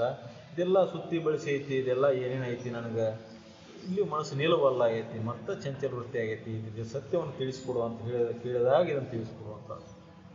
ಅದಕ್ಕೆ ಈ ಬ್ರಹ್ಮಬೋಧೆಯನ್ನು, ಆತ್ಮಬೋಧೆ ಏನೈತಲ್ಲ, ಸಾಮಾನ್ಯನಿಗೆ ಇದು ಏನಕತಿ, ಕಾದ ಕಬ್ಬಿಣದ ಮೇಲೆ ಹಾಕಿದ ನೀರಿನಂಗೆ ಪರಿಣಾಮ ಆಕತಿ. ಮದ್ದಿಗೆ ತಾವರೆ ಎಲೆ ಮೇಲೆ ಬಿದ್ದಂಥ ನೀರಿನಂಗೆ ಮುತ್ತಿನಂಗೆ ಗಣ್ಣಂಗೆ ಕಾಣಿಸ್ತತಿ, ಮುತ್ತಾಗಿರೋದಿಲ್ಲ. ಉತ್ತಮನಿಗೆ ಬೋಧನೆ ಮಾಡಿದ್ರೆ ಮಾತ್ರ ಅದ ನೀರಿನ ಹಣ್ಣಿನ ಮುತ್ತಾಗಿ ಪರಿಣಾಮ ಆಗ್ತೈತಿ. ಹಂಗೆ ಆ ಸದ್ಬೋಧೆಯನ್ನು ನಾವು ಆ ಹಂತಕ್ಕೆ ಹೋಗಿ ನಾವು ಸ್ವೀಕಾರ ಮಾಡಬೇಕು. ಅದು ಮುತ್ತ ಆಗಿರ್ಬೇಕು. ಕಬ್ಬಣದ ಮೇಲೆ ಬಿದ್ದು ಕರಿಗೆ ಹೋದಂಗೂ ಆಗಿರಬಾರ್ದು, ಜನರಿಗೆ ತೋರಾಕಷ್ಟ ನಾನು ತಿಳಿದ ಅನ್ನೋಂಗೂ ಆಗಿರಬಾರ್ದು. ಯಾರಿಗೆ ತಿಳಿದ್ಲಂಗೆ ಗೌಪ್ಯವಾಗಿ ನಮ್ಮ ಒಳಗೆ ಸೇರ್ಕೊಂಡು ಅದು ಮುತ್ತು ರೂಪನ ತಾಳಿರ್ಬೇಕು. ಒಳಗಿರ್ತೈತಿ ಮುತ್ತು, ಹೌದಲ್ಲ? ತಾವರೆ ಎಲೆ ಮೇಲೆ ಬಿದ್ದಿದ್ದು ಹೊರಗೆ ಕಾಣ್ತಿರ್ತದೆ. ಹೊರಗೆ ಕಂಡಿದ್ದು ಮುತ್ತಲ್ಲ, ಒಳಗಿದ್ದಿದ್ದು ಮುತ್ತು. ಒಳಗೆ ಸೇರಬೇಕು, ನಮ್ಮ ಒಳಗೆ ಸೇರಿ ನಾವು ಅದ ಭಾವದೊಳಗೆ ಉಳಿಬೇಕು. ಅಂದಾಗ ಜೀವನ ಮುಕ್ತ ಸಾಧ್ಯ. ಮತ್ತು ಹಂಗೆ ಹೊರಗೆ ತೋರಿಕೆಗೆ ಅಷ್ಟು ನಾವು ಮಾಡಿದ್ವಿ ಅಂದ್ರೆ ಒಳಗೆ ಹಂಗೆ ಇರ್ತದೆ ಹೊಲಸು. ಅದಕ್ಕೆ ಇದನ್ನು ಈ ರೀತಿಯಾಗಿ ಅರ್ಥಾನುಸಂಧಾನ ಮಾಡಿಕೊಂಡು ಯಾರು ಒಳಗೆ ಸ್ವೀಕಾರ ಮಾಡ್ತಾರೆ ಅಂದ್ರೆ ಆಚರಣೆ ತೊಗೊಂಬರ್ಕೊಂತ ಹೋಗ್ತಾರೆ, ಅವರಿಗೆ ಮಾತ್ರ ಇದರ ಪರಿಣಾಮ ಗೊತ್ತಾಗತ್ತೆ. ಸಾಮಾನ್ಯನಿಗೆ ಇದು ರುಚಿಸೋದೂ ಇಲ್ಲ. ನೀವು ಕೇಳೋದು ದೂರ ಉಳಿತು, ಇದು ರುಚಿಸೋದಿಲ್ಲ. ಯಾಕಂದ್ರೆ ಕರ್ಮದಲ್ಲಿ ಭೋಗಿ ಭೋಗದಲ್ಲಿ ಅಲ್ಲೇ ಇಚ್ಛಾ ಹೋಗ್ತಿರ್ತೈತಿ. ಏನಾರ ಕರ್ಮಗಳನ್ನು ಮಾಡಿದಾಗ ಸಮಾಧಾನ ಹೋಗಿ. ಅದಕ್ಕೆ ಈ ರೀತಿಯಾಗಿದ್ದಂಥ ಈ ತತ್ವಚಿಂತನೆಯನ್ನು, ಬ್ರಹ್ಮವಿದ್ಯೆಯನ್ನು ಅಜ್ಜವ್ರು ಬಹಳ ಸುಲಭವಾಗಿ ಸರಳವಾಗಿ ಎಲ್ಲರಿಗೂ ತಿಳಿಯಂಗೆ ಹೇಳ್ಕೊಂತ ಹೋಗ್ಬಿಟ್ಟು, ಇದು ಹಿಂಗೈತೆ ನೋಡಿ, ಬೇಕಾದ್ರೆ ತಿಳ್ಕೊ, ಬೇಡಾರ ಬಿಡು. ಇರೋದು ಹಿಂಗಿದೆ, ನೀ ಬೇಕಾದ್ರೆ ತಿಳ್ಕೊ, ಬೇಡಾರ ಬಿಡು, ನಾನು ಇದಿದ್ದಿನ ಸತ್ಯವನ್ನು ಹೇಳೋ. ಮತ್ತೊಂದು ಏನು ಹೇಳಕ್ಕೆ ಹೋಗಲಿಲ್ಲ, ಅದನ್ನು ಮಾಡು, ಇದನ್ನು ಮಾಡು. ಅಜ್ಜವರಲ್ಲಿ, ಶಿವಾನಂದಜ್ಜವರಲ್ಲಿ ಬೇರೆ ಹೊರಗಿಂದ ಯಾವುದನ್ನು ನೋಡಿ ನೀವು ಸದ್ಗುರು ಚಂದ್ರಿಕೆ ತೆಗೆದು ಓದ್ಕೊಂಡು ಹೋಗ್ರಿ, ಬೇರೆ ಏನು ಹೇಳ್ಯಾರ ನೋಡಿ. ಹೊರಗಿಂದ ಯಾವ್ದಾರ ಕರ್ಮ ಅದು ಇದು ಯಾವ್ದಾರ ಮಾಡಂತ ಹೇಳ್ಯಾರ? ಯಾವುದೂ ಇಲ್ಲ. ಒಂದೇ ಹೇಳ್ಯಾರ, ಸತತ ಚಿಂತನೆ, ಸಚ್ಚಿಂತನೆಯನ್ನು ಮಾಡ್ಕೊಂಡು ಹೋಗು. ಅದು ಜ್ಞಾನದ ಜ್ಯೋತಿ ಒಂದು ದಿನ ಬೆಳಗ್ಗೆ ತೀರ್ತತಿ. ಅದಕ್ಕೆ ಸದ್ಭಾವದಿಂದ ಸಚ್ಚಿಂತನೆಯನ್ನು ಮಾಡೋಕೆ ಶುರು ಮಾಡಿ. ಮೊದಲು ತಿಳಿದೇ ಇರಿ. ಸದ್ಭಾವದಿಂದ ಸಚ್ಚಿಂತನೆ ಮಾಡ್ಕೊಂಡು ಹೋಗಿ ನೀ ತಿಳಿಯಾಕತ್ತೆ ಅಂದ್ರೆ ಮೊಮ್ಮಕ್ಳು ಕಡೆ ಹಂತಕ್ಕೆ ಬಂದುಬಿಡ್ತೀನಿ. ಅದಕ್ಕೆ ಇದನ್ನು ಅನನ್ಯವಾದ ಭಕ್ತಿಭಾವದಿಂದ ಜ್ಞಾನವನ್ನು ಯಾರು ಹಿಡಿತಾರೆ ಅವರ ಜೀವನ ಮುಕ್ತರಾಗಕ್ಕೆ ಅತ್ಯಂತ ಸಮೀಪ ಬಂದುಬಿಡ್ತಾರೆ. ಅದಕ್ಕೆ ಇದು ಶ್ರೇಷ್ಠವಾದಂಥದ್ದು. ಹಿಂಗೆ ಸುತ್ತಾಡಿ ಹಿಂಗೆ ಬರ್ಬೇಕಾದ್ರೆ ಸಮಯ ಹಿಡಿತೈತಿ. ನೇರ ಇದು ಕಠಿಣ ಅನಿಸ್ತತಿ, ಮೊದಲು ಕಠಿಣ ಅನಿಸ್ತತಿ. ಯಾವುದೇ ವಿದ್ಯೆನ ಹಂಗೆ ಒಂದು ಸೈಕಲ್ ಹೊಡಿಬೇಕಂದ್ರೆ ಅದು ಕಠಿಣ ಅನಿಸ್ತತಿ. ಮೊದಲು ಕಲಿತ ಮೇಲೆ ಒಂದು ನೀರಾಗ ಈಸಾಡ್ಬೇಕಂದ್ರೆ ಕಠಿಣ ಅನಿಸ್ತತಿ. ಮೊದಲು ಹೆಂಗೆ ಮರ ನೀರಾಗ ಹೆಂಗೆ ತೇಲುವುದು, ಆಮೇಲೆ ಕಲಿತ ಮೇಲೆ ಹಂಗೆ ಇದು ಐತಿಲ್ಲ. ಇದನ್ನು ಸಾವಕಾಶ ಇದ್ರೊಳಗೆ ಒಲವಿಂದ ಮಾಡ್ಕೋತ ಹೋಗಿ, ರುಚಿಯಿಂದ ಮಾಡ್ಕೋತ ಹೋಗಿ ಅಂದ್ರೆ ಒಂದು ದಿನ ಇದು ಸರಳ ಆಗಿರುತ್ತೆ. ಈಗ ಮೊದಲು ಕಠಿಣ ಅನಿಸ್ತತಿ, ಇದು ಭಾಳ ಕಠಿಣ ಅನಿಸ್ತತಿ. ಏನು ಗೊತ್ತಾಗವಲ್ದು, ಏನು ತಿಳಿಯವಲ್ಲ ಅನಿಸ್ತತಿ. ಹೆಂಗಪ್ಪ ಇದು ಅನಿಸ್ತತಿ, ನನ್ನಲ್ಲಿ ಇಷ್ಟೊಂದು ದೋಷಗಳಾಗೋದವು, ಇಷ್ಟೊಂದು ಸಂಘ ಐತಿ, ಇಷ್ಟೊಂದು ವಿಷಯಗಳ ಮೇಲೆ ರತಿ ಐತಿ, ಹೆಂಗೆ ಇದನ್ನೆಲ್ಲ ಬಿಟ್ಟು ನಾ ಇದನ್ನು ಮಾಡಲಿ ಅಂತಂದರೆ ನೀ ಅದ್ರ ಬಗ್ಗೆ ಚಿಂತೆ ಮಾಡ್ಕೊಂಡು ಕುಂದಿರ್ಬೇಡ. ಇದನ್ನು ವಿಚಾರ ಮಾಡೋಕೆ ಶುರು ಮಾಡ, ತನ್ನಿಂತಾನ ಅವೆಲ್ಲ ತಾನಿತಾನ ಪರಿಹಾರ ಆಗ್ತಾವೆ. ಈ ಚಿಂತನೆಯನ್ನು ಮಾಡೋಕೆ ಶುರು ಮಾಡ. ಎಷ್ಟೋ ದೋಷಗಳಿರಲಿ ನಿನ್ನೊಳಗೆ, ಜನ್ಮಾಂತರ ಬಂದಿಲ್ಲ ಆ ದೋಷಗಳು, ತನ್ನಿಂತಾನ ಪರಿಹಾರ ಆಗೈತಿರ್ತಾವೆ. ಆ ಜ್ಞಾನಕ್ಕೆ ಅಂತ ಒಂದು ಶಕ್ತಿನೇ ಐತಿ. ಆ ಜ್ಞಾನವನ್ನು ಒಲವಿಂದ ಮಾಡು, ಅತ್ಯಂತ ಪ್ರೀತಿಯಿಂದ, ಅತ್ಯಂತ ಸದ್ಭಾವದಿಂದ ಮಾಡು. ಅದು ನಿನ್ನಲ್ಲಿ ಪರಿಣಾಮ ಮಾಡೇ ತೀರ್ತೈತಿ, ಸಂಶಯ ಬೇಡ. ಅದಕ್ಕೆ ಇದನ್ನು ಯಾರು ಒಲವಿಂದ ಸದ್ಭಾವದಿಂದ ಸಚ್ಚಿಂತನೆಯನ್ನು ಮಾಡ್ಕೊಂಡು ಹೋಗ್ತಾರ ಅವ್ರು ಜೀವನ ಮುಕ್ತರಾಗಿರ್ತಿರ್ತಾರೆ. ಒಂದು ಜನ್ಮ ಹೆಚ್ಚಿಗೆ ಇಡ್ಬೋದು, ಒಂದು ಜನ್ಮ ಕಡಿಮೆ ಇಡ್ಬೋದು ಅಷ್ಟೇ. ಜೀವನ ಮುಕ್ತರಾಗೋದ್ರಾಗ ಏನು ಸಂಶಯ ಇಲ್ಲ. ಈ ಮಾರ್ಗದಾಗ ನೀವು ಉಳ್ಕೊಂಬಿಡ, ಶರೀರ ಹೋಗೋ ಮಟ್ಟ, ಈ ಮಾರ್ಗದಾಗ ಉಳ್ಕೊಂಬಿಡ, ಮುಂದೆ ಅಂತಲ್ಲೇ ಉಟ್ಕೊಂತೀವಿ. ಮತ್ತೆ ನೀವು ಅಂಥ ಸಂಘದಾಗ ಹುಟ್ತಿ, ಅಂಥ ಸಂಘದಾಗ ಬೆಳಿತಿ, ಅಂಥ ಸಂಘಕ್ಕೆ ನೀನು ಓದಿಸ್ತವ. ಸಂಶಯ ಬೇಡ ಅದರೊಳಗೆ. ಅದಕ್ಕೆ ಜನ್ಮಾಂತರ ಮಾಡಿದ ಸಂಘದ ಫಲದಿಂದ ಇವತ್ತು ಈ ಸಂಘದ ಬಂದು ಕೂಡೇವು ನಾವು. ಇವತ್ತು ಇಲ್ಲಿ ಬರ್ಬೇಕಂದ್ರೆ ಹಂಗೆ ಬಂದಿರೋದಿಲ್ಲ. ಜನ್ಮಾಂತರ ಮಾಡಿದ ಸಂಸ್ಕಾರ ಅದು. ಆ ಸಂಸ್ಕಾರ ಬಲದಿಂದ ಏನೇನೋ ಒಂದು ನೆಪದಿಂದ ಬಂದು ಸೇರಿರ್ತೇವೆ ನಾವು. ಎಲ್ಲೇ ಹುಟ್ಟಿ ಎಲ್ಲೇ ಬೆಳೆದು ಏನೇನೋ ಈ ಕಡೆ ಯಾವ್ದಾರ ಒಂದು ನೆಪ ಮಾಡ್ಕೊಂಡು ಇಲ್ಲಿ ಬಂದು ಸೇರಿರ್ತೇವೆ. ಹಂಗೆ ಸದ್ಗುರಿನ ಸಂಘಕ್ಕೆ ಬಂದು ಸೇರಬೇಕಂದ್ರೆ ಯಾವುದೋ ಒಂದು ನೆಪ ಮಾತ್ರದಿಂದ ನಿನ್ನ ಪುಣ್ಯದ ಬಲ ಜೋರಿದ್ದಾಗ ಅಲ್ಲಿ ಕರ್ಕೊಂಡೋಗಿ ಹಸ್ತದವು. ಅದು ಯಾವುದರ ರೂಪದಿಂದ ಇರ್ಬೋದು. ಅದಕ್ಕೆ ಆ ಸಂಘ ಸಿಕ್ತಲ್ಲ ಅದ ಪುಣ್ಯ ತಿಳ್ಕೊಂಡು ಸದುದ್ದೇಶ ಇಟ್ಕೊಂಡು ಜೀವನ ಮುಕ್ತರಾಗಬೇಕನ್ನೋ ಇಚ್ಛೆ ಇಟ್ಕೊಂಡು ನಾವು ಪ್ರಯತ್ನ ಮಾಡಿದ್ರೆ ಜೀವನ ಮುಕ್ತರಾಗ್ತೇವೆ. ಹಿಂಗೆ ಗುರುಬೋಧೆ ಒಂದೇ ಥರ ಇದ್ದರೂ ಎಲ್ಲರಿಗೂ ಬೋಧೆ ಮಾಡ್ಯಾನ ಅಂದರೂ ಸದ್ಯಕ್ಕೆ ನಮ್ಮ ಪಾತ್ರತೆ ಇರಲಿಲ್ಲ ಅಂದ್ರೆ ಅದು ಸಿಗೋದಿಲ್ಲ. ಅದಕ್ಕೆ ನಾವು ಅರ್ಹತೆಯನ್ನು ಬೆಳೆಸ್ಕೋಬೇಕು. ಅರ್ಹತೆಯನ್ನು ಬೆಳೆಸ್ಕೊಳಕಂದ್ರೆ ಮೊದಲೇಕದ ಸ್ವಚ್ಛವಾದ ಆಚರಣೆಗಳು, ಯಮನಿಯಮಾದಿಗಳ ಆಚರಣೆಯನ್ನು ಕಟ್ಟುಪಾಡನ್ನು ಬಿಟ್ಟು ಬಿಡದ ಪಾಲನೆ ಮಾಡಬೇಕು. ಸ್ವಲ್ಪ ತಪ್ಪಂಗಿಲ್ಲ, ಸ್ವಲ್ಪ ತಪ್ಪಿದ್ರೂ ಬಂದು ಸೇರ್ಕೊಂಡ್ಬಿಡ್ತದೆ ಮಾಯ. ವಿಶ್ವಾಮಿತ್ರ ಹರಿಶ್ಚಂದ್ರ ಕಾಡ್ಬೇಕಂತ ಎಷ್ಟು ದಿನ ಕಾದು ಕುಂತ ಸ್ವಲ್ಪ ತಪ್ಪಿದ ಅವ ಸೇರ್ಕೊಂಡು. ಹೌದಲ್ಲ? ಕಾಟ ನೀನು ಸದ್ಮಾರ್ಗದಲ್ಲಿ ಇದ್ದಾಗ ಇವೆಲ್ಲ ಬಂದು ಸೇರೋದೇ ಇಲ್ಲ. ಮಾಯೆ ನಿನ್ನೊಳಗೆ ಏನು ಮಾಡೋಕ್ಕೋ ಆಟ ನಡೆದಿಲ್ಲ. ಅದು ಸದ್ಗುರುವಿನ ಸಂಘದಲ್ಲಿದ್ದಾಗ, ಅವನ ಸ್ಮರಣೆಯಲ್ಲಿದ್ದಾಗ, ಅವನ ಚಿಂತನೆಯಲ್ಲಿದ್ದಾಗ ಈ ಮಾಯೆ ಆಟ ಏನೇ ನಡೆದಿಲ್ಲ. ಅಲ್ಲಿ ಸ್ವಲ್ಪ ನೀ ಮರೆತಿ ಇದು ಮಾಯೆ ಸೇರ್ಕೊಂತದ್ದು. ಒಮ್ಮೆ ಮಾಯೆ ಒಳಗೆ ಸೇರ್ಕೊಂತಿ ಇದನ್ನು ಮರಿಸಿಬಿಡ್ತದೆ ಮಾತ್ರ. ಅದಕ್ಕೆ ನಮಗೆ ಯಾಕಪ್ಪ ಮೊದಲು ಹೋಗ್ಬೇಕಾಗಿತ್ತು, ಸತ್ಸಂಗಕ್ಕೆ ಹೋಗಿದ್ನಿ, ಈಗ ಹೋಗೋಕ್ಕಾಗಲ್ಲ. ಮಾಯೆ ಸೇರ್ಕೊಂತ ಒಳಗೆ ಮೊದಲು ಒಲವಿತ್ತು, ಮುಂದೆ ಈ ಸಂಸಾರಕ್ಕೆ ಬಿದ್ದರೆ ತೆಪ್ಪಿಡ್ತೀವಿ ಅಂದ್ರೆ ಮಾಯೆ ಸೇರ್ಕೊಂತ ಒಳಗೆ. ಅದಕ್ಕೆ ಹಂಗೆ ಹಾಕಿಬಿಡ್ಬಾರ್ದು. ಯಾಕಂದ್ರೆ ಪುಣ್ಯದ ಬಲ ಜೋರದಿಂದ ಈ ಶರೀರ ಬಂದೈತಿ. ಹಿಂಗೆ ಮಾಯೆ ಬಲಿ ಒಳಗೆ ನಾವು ಬಿದ್ದು ಬಿಟ್ಟಿವಿ ಅಂದ್ರೆ ಮತ್ತೆ ಎಷ್ಟು ಜನ್ಮಕ್ಕೆ ಹೋಗ್ತೇವೇನೋ. ಎಲ್ಲಿ ಅವಕಾಶ ಸಿಕ್ಕಾಗ ಬದುಕನ್ನ ದಂಡಿ ಸಿಗ್ತದೆ ಸೇರ್ಕೊಂಡ್ಬಿಡ್ಬೇಕು ದಂಡಿ, ಹೌದಲ್ಲ. ಮತ್ತೆ ಯಾವ್ದಾರ ಸೆಳವಿಗೆ ಬಿದ್ದೀವಿ ಅಂದ್ರೆ ಅಲ್ಲೇ ತಿರುಗ್ಕೊಂಡ್ಬಿಡ್ಬೇಕು. ಅದಕ್ಕೆ ಈ ಮಾಯಾಚಕ್ರದೊಳಗೆ, ಈ ಸಂಸಾರದ ಸೆಳವಿನೊಳಗೆ ಬಿದ್ದುಕೊಂಡು ಗುರು ಕೈ ಚಾಚಿದೊಳಗೆ ನಾವು ಕೈ ಕೊಟ್ಟು ದಾಟಕ್ಕೆ ಪ್ರಯತ್ನ ಮಾಡೋದು, ಹೌದಲ್ಲ. ಅದಕ್ಕೆ ನಾವೇನು ಮಾಡೋದು, ಸದ್ಭಾವದಿಂದ ಸಚ್ಚಿಂತನೆಯನ್ನು ಮಾಡ್ಕೊತ ಹೋಗೋದು. ಅನನ್ಯವಾದ ಭಕ್ತಿ ಭಾವದಿಂದ ಸ್ಮರಣೆ ಮಾಡ್ಕೋತ ಹೋದಾಗ ಎಷ್ಟೋ ದೋಷಗಳಿರಲಿಲ್ಲ ನಮ್ಮೊಳಗೆ, ಜನ್ಮಾಂತರ ಬಂದಂಥ ದೋಷಗಳಿರಲಿ, ಅವೆಲ್ಲ ಪರಿಹಾರ ಆಗೇತಿರ್ತಾವೆ. ಅದರ ಬಗ್ಗೆ ಚಿಂತೆ ಮಾಡ್ಕೊಂಡು ಕುಂದ್ರೋ ಅವಶ್ಯಕತೆ ಇಲ್ಲ. ಸದ್ಗುರು ಸಂಘಕ್ಕೆ ಬಿದ್ದೇನಲ್ಲ ಇವೆಲ್ಲ ಅಕ್ಕಾವ ಅಂತ ತಿಳ್ಕೊಂಡು ಇಷ್ಟು ಒಂದು ಇಚ್ಛಾ ಮಾಡಿ ನೀ ಶುರು ಮಾಡು. ಎಂಥಾದರೂ ತೊಂದರೆ ಇರಲಿ, ಎಂಥಾದರೂ ಕಠಿಣ ಪರಿಸ್ಥಿತಿ ಇರಲಿ, ಅವೆಲ್ಲ ತನಗೆ ತಾನೇ ಪಾರಾಗಿ ಹೋಗ್ತಾವೆ. ಅದ್ರ ಬಗ್ಗೆ ಚಿಂತೆ ಮಾಡ್ಕೊಂಡು ಕುಂದ್ರೋ ಅವಶ್ಯಕತೆನೇ ಇಲ್ಲ. ಅದಕ್ಕೆ ಅಪ್ಪವ್ರು ಮಾಲೆ ಮೇಲೆ ಹೇಳ್ತಿದ್ರು, ಇದಕ್ಕಾಗಿ ನಿಂದ್ರೆ ನೀನು ಅದು ಬಾಳೆ ಹೆಂಗೆ ನಿಂದಿರ್ತೈತೆ ನೋಡು. ನಾವು ಇದಕ್ಕಾಗಿ ನೀನು ನಿಂದ್ರೆ ನೀ ಟೊಂಕ ಕಟ್ಟಿ ಮೇಲೆ ಅದು ತಾನೇ ನಡೆಯಕ್ಕೆ ಶುರು ಮಾಡ್ತದೆ. ನಾವು ಇದಕ್ಕಾಗಿ ಒಲವಿಂದ ನಿಂದ್ರು ಒಲಿ, ಅದಕ್ಕೆ ನಮಗೆ ಸಮಸ್ಯೆಗಳು ಹೆಚ್ಚಿಗೆ ಆಗ್ಬಿಟ್ಟು ಹೋಗ್ತಾವೆ. ಅದಕ್ಕೆ ಈಗ ನಾವು ಅವು ಸಮಸ್ಯೆಗಳೇ ಅಲ್ಲ. ಅವು ಜನ್ಮಾಂತರ ಬಂದಾವ, ಹಂಗೆ ಬರ್ತಿರ್ತಾವೆ ಹೋಗ್ತಿರ್ತಾವೆ. ಅದ್ರ ಮೇಲೆ ಉದಾಸೀನ ಭಾವ ಇದಕ್ಕೆ ಲಕ್ಷ್ಯ ಕೊಡು, ಎಲ್ಲ ಸರಳ. सकल साधु संत महाराज की